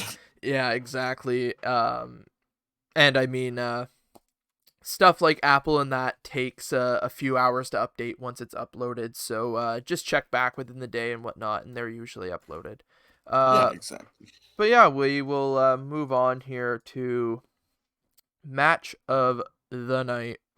What'd you give, my dude? I gave it to Styles and Hardy. Same, Same. Like, Uh, maybe it's my nostalgia kicking in and whatever, but that was just a really good match. uh, I was expecting just a really solid match, and then with them pulling the thing with Hardy's leg, even though I was a tad bit lost and confused, I was sure there was backstory, and it just it was like you said, it was very much nostalgia. Um, Sitting there watching these two go, uh, and just fantastic showing from them, Well, basically. it's very much another chapter in their, storied, rivalry, I guess we could say, because they have fought over the world title in Impact. I believe even Jeff has challenged AJ for the WWE title, but I could be wrong. I feel like I remember that, but I'm not sure. I'm But, not like, sure. they have had probably one of the longest feuds for TNA, and it's carrying over to WWE now, and it's really, really cool. It's great. Uh, so good match of the night. What'd you give to segment of the night? I gave it to Flair's promo specifically, like Like his Rick. yeah, Ric Flair, Okay. yeah. Sorry, yeah, Charlotte.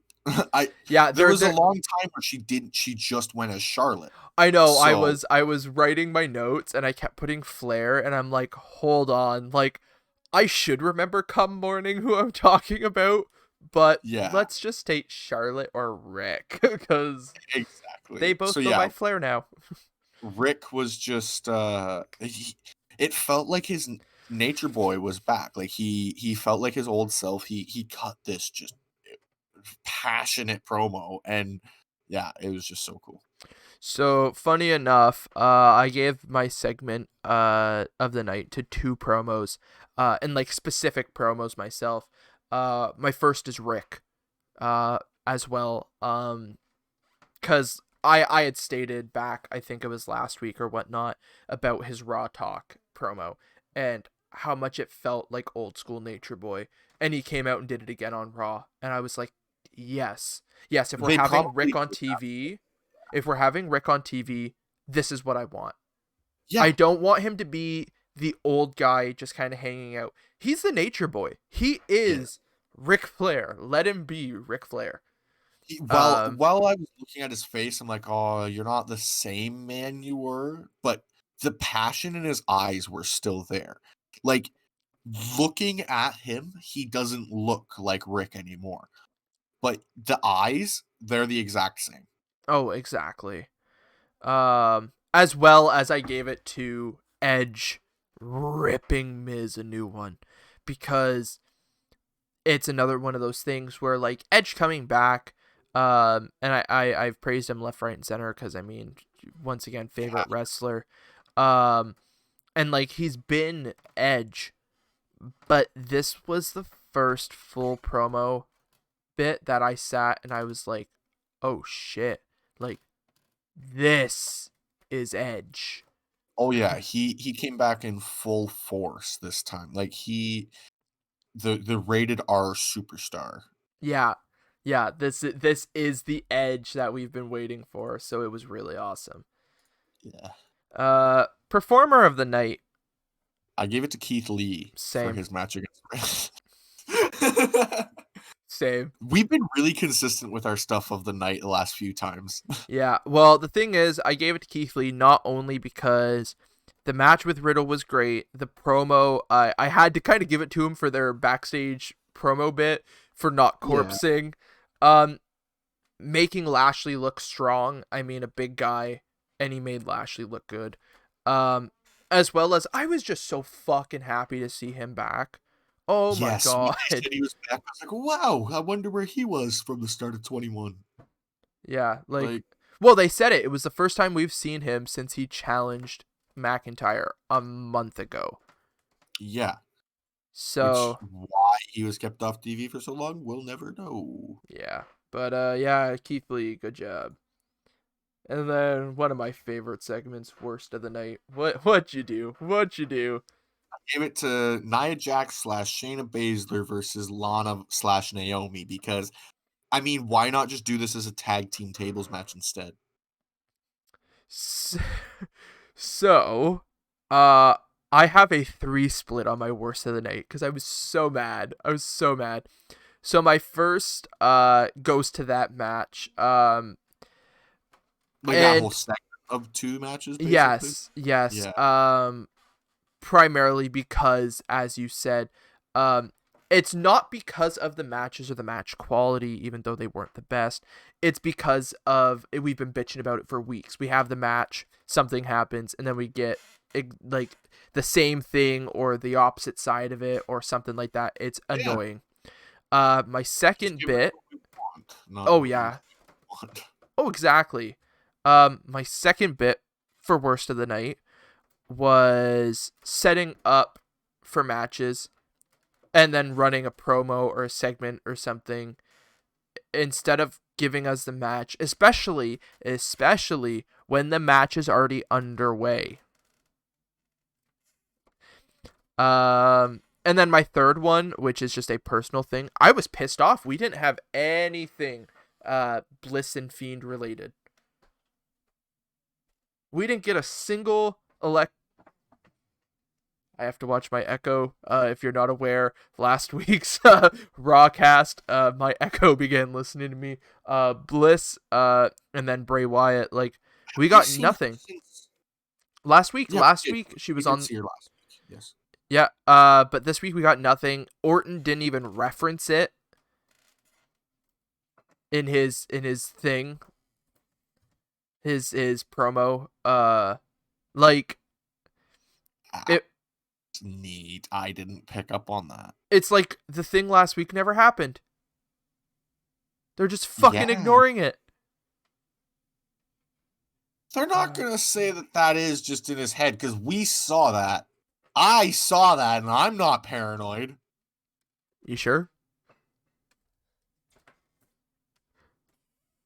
What? If you were just watching the video cast there, you're not going to get what just happened, but Watch the video cast. yeah, watch the video cast. But yeah, I don't know. I had a lot of issues with the way they ran certain things, but It was just a weird Raw. I think WWE needs to just get some new writers. yes. I think Yes. I think a lot of their issues would be solved with just a whole team of new writers. Yeah. Yeah, And I'm I'd not saying agree. fire the old writers. They can keep their jobs. Just don't give them any writing power. Exactly. So moving on here, final segment of the show, predictions going forward. We've got Impact tonight. We've got WWE's NXT as well as All Elite Wrestling's Dynamite tomorrow night. Um, Well, my bold prediction for Impact, because we haven't seen Taya Valkyrie, I think she's just gonna come back. I think she's just I think they're gonna do the same thing they did with Trey. oh no. Oh no. I know we're supposed to have something with Tommy Dreamer tonight in Oh, regards nice. to the title match this weekend. I hope we legitimately see Private Party at the Impact Zone. Um, This week, yeah, because it seems like they've just been recording at Daly's place some promos. yeah. It very much looks like they're just in a room at Daly's place, which Um, is fine 'cause I get that they can't make it to Nashville every single recording, there's fucking but, no reason they can't. I mean, T- probably because they're fearful of COVID. Tony Khan has a private fucking jet. I mean, Don't give me that bullshit. I'm just trying to think well, I guess they could just travel with Good Brothers, but maybe they actually don't like Good Brothers, Who knows? but yeah. We've got Kenta and Kenny Omega against John Moxley and the Murder Hawk Monster That's tomorrow or that's Lance Wednesday? Archer tomorrow. Yeah. Yeah, that is Wednesday. Whoa, I thought that was gonna be in a week or 2. Yeah, we got that. I'm sure we're gonna see Fallout from the wedding, which I'm excited for. Oh, Uh, I'm so excited for Dynamite. I'm always so excited for Dynamite. NXT, we're wrapping up all the Dusty Cup. to set up for Oh yeah, all to be decided. Vengeance Day for the finals. MSK's in the finals, or are they just in the semis right now? This is I believe this week is semis. This is I, I it's wasn't sure if their deciding match the had been other decided. half of the finals, I believe. And I Oh yeah, believe Grizzled Vets have already gone in. That's it. yeah. They're in the finals. No, So is it? no, yeah, maybe. No, it was. We had Undisputed Era lose to Tommaso and they're fighting Grizzled Vets.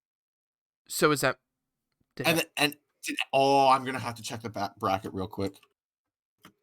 yeah, I'm not 100% sure if I'm being Uh, honest. 2021. Okay. So yeah, so tomorrow night we have Tommaso Ciampa and Timothy Thatcher against the Grizzled Young Vets, as well as MSK against Legado del Fantasma. so And both of the then finals have to be decided. on the women's side, Dakota Kai and Raquel Gonzalez are already in the finals, and we still have Ember Moon and Shotzi Blackheart against The Way, Candice LeRae, and Indy Hartwell. That will be decided tomorrow. Right. Okay. Um, as well as I'm sure we're gonna get more Balor and Dunn. Have you noticed a consistency with something Raquel does that Nia Jax does? The Are you talking like the power bomb choke Chokeslam. slam? Yeah. Well, yeah, Yeah. because when Nia hit that on Dana Brooke, everybody blew up about it because Dana bumped really hard, and then Raquel did it literally on that Wednesday, and nobody Yeah. batted an eye, and a bunch of Twitter blew up because they were like, seriously, it's the same fucking move, and we're Yes. just gonna shit on Nia, and I was like, well, I mean, not to be a dick here, not saying that, we've got to shit on every move Nia does, but Nia's got a history. And she does. And if you look at the way Casey landed versus the way Dana landed, although, yes, they are significantly different weights, not saying Dana's a big girl, but anybody compared to Casey is a big girl. Well, I mean, Casey's what, 90 pounds soaking wet? Like, I want to say on Ninja Warrior, they built her as 4'8". And I could be so, wrong about like, I just, 43 kilograms. I don't know kilograms. Uh, that. 95 pounds. Hey, Caleb got that. But yeah, like 95 pounds versus, if I can find Dana Brooks, 57 kilograms, which is She's 4.9. 125. She's 5 foot even. Yeah, yeah, Like, big weight difference. Not to sound like an asshole. It's just no, it's physics. It's physics and Casey is whatnot. small. Dana is jacked. Yeah. Like, Well, that's that's just the way. it. That's the easiest way to put it. Like, Casey is a small girl. She's gone and said that herself. So I know I'm not offending her in saying that. Well, she is. Yeah, and she's getting a little bit of backlash on Twitter right now, but yeah, that's something else. Makes sense because you do need to protect your coworker. Like, as much as people don't like to say wrestling is scripted, it is a dance. They have to make sure you don't hurt your dance partner. Yeah. Like, as weird to put it that way, that is the easiest way to put it for almost everybody to understand. Yeah, pretty well. Um but yeah. So No, but it was I didn't, like I said, hate this Raw overall. Like, it it wasn't the worst Raw, but it definitely was not the it left a best. lot to be desired. A lot. So Which yeah. is sad because we've had such good shows from Raw. I've been really happy with what Raw's been doing the last, I'd say, 2 weeks. It's been Uh pretty solid. Like, well, let's pull up ratings. I gave it a 3.5 or 2.5 last week. 3.25 last week. You gave it a 2 the week before. Yeah, Um, that one. so it's been very much so back and forth from the looks of it. It is up and down very much. Yeah, I But wonder if they just have different writers for every week. They're like, hey, let's try these people out. let's just give this a fucking shot, eh? You know what they need to do? They just need to hire some movie director to be their writer. Oh, jeez. Could you imagine they get Michael Bay? Lens flare. Mid-match. I was gonna say mid-match explosions in the Thunderdome. Yeah, just the pyro starts going off mid-match. Why? Because a big move. Michael Bay. Oh no. We Uh, just gave WWE an idea that remember All Stars, that game, whenever big moves went, they popped pyro. Could hey you man, imagine I if liked All Stars. All Stars I was didn't fun. hate it, but I would hate for Drew McIntyre runs for a Claymore and then Oh, don't give them any more ideas, please. But I don't think I got any more to add, do you? I don't think so. Just WWE, don't screw up. Well, we'd like to thank everybody for watching or listening to Walking the Ropes here. And once again, just to reiterate, you can find everything Walking the Ropes related on our link tree, which is in our descriptions everywhere you find us. Um, and yeah, give our Twitter a follow. Vote in the polls. Tune in, listen to us, and if you want to support us any other way, we have a Buy Me a Coffee page as well as a Redbubble page. Um, Yeah, and like Caleb mentioned, on our Twitters there, we are constantly covering news. So, if you guys see something on the news, or on news for wrestling, give us a tweet about it because we might not see it. We're just two guys scrolling through whatever news feeds we can find for wrestling. There's a good chance we will not see the news. there's sometimes a hell of a lot of news that gets missed. So by all means, let us know. Uh, but with that being said, yeah, thank you everybody for watching. We will be back Thursday at 11 a.m. for our recap of Impact Wrestling, NXT, and AEW Dynamite. So until See you then, then. yeah, take care.